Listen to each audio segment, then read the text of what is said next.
প্রথমে একটা সার্কেল নিয়ে নিব, শিফট অল্টার প্রেস করে ড্র্যাগ করব, এর বাইরেটা হবে সাদা, এটা control C control F press করে শিফট এবং অল্টার প্রেস করে ভিতরে একটা ড্র্যাগ করব, এটাকে দেব কালো,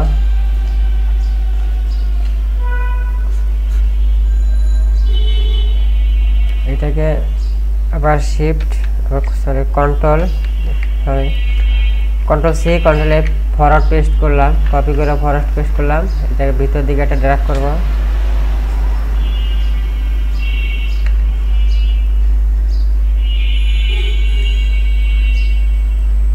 ভিতর দিকে একটা ড্র্যাগ করলাম, এটাকে সাদা করে দেব, এটাকে পুরোপুরি কালো করে দেব, এইটাকে control C control F forward paste করলাম, কন্ট্রোল সিতে কপি করলাম, কন্ট্রোল এফে ফরওয়ার্ড পেস্ট করলাম, এটাকে শিফট অল্টার প্রেস করে ভিতরে একটা ড্র্যাগ করব, এটাকে দেব এই কালারটাই দিয়ে দেই, কন্ট্রোল আই ড্রপার টুল নিয়ে জাস্ট এইখানে ক্লিক করব। এখন বিএমডাব্লিউটা লিখতে বাকি আর এই শেডোটা বাকি, এই শেডোটা আগে দিয়ে দেই, এখান থেকে একটা লাইন টুল, এখান থেকে একটা লাইন টুল, দুইটাকে দুটো লাইন টুল নিলাম, এটা সিলেক্ট, এটা সিলেক্ট, এটা সিলেক্ট, জাস্ট এইটাকে একটা কপি, এটা ক্লিক করে আমি অ্যালাইন সেন্টার করে দেব। এখন এটাকে আমি ডিভাইড করব, পাথ ফাইন্ডারে যাব, ডিভাইডে ক্লিক করলে জাস্ট ডিভাইড হয়ে গেছে।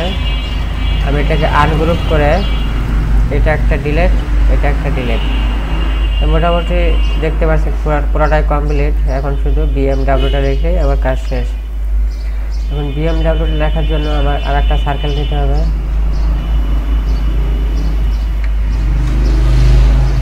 এইটার উপরে লিখতে হবে বিএমডাব্লিউ,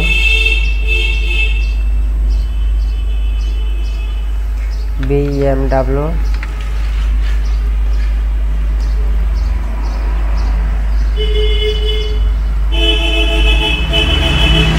এটাকে বড় করে দিব, এটাকে এরিয়াল দিয়ে দেব,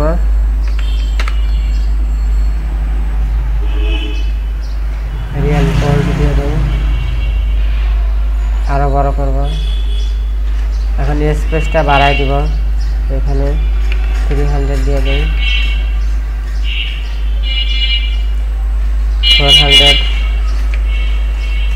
এটাকে আরো বাড়াইতে হবে, স্ট্রোকটা আরো বাড়াই দিব,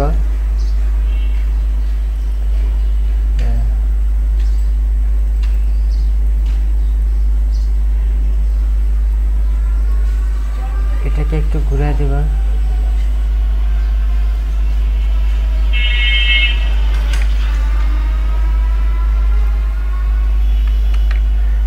কালো করে দিব, সাদা করে দিব,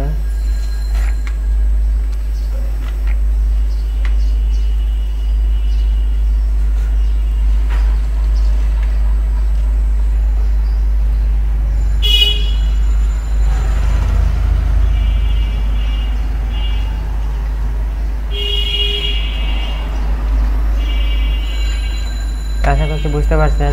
আমরা এটাও শেষ করলাম, এখন পরের লোগোটা চলে যাব।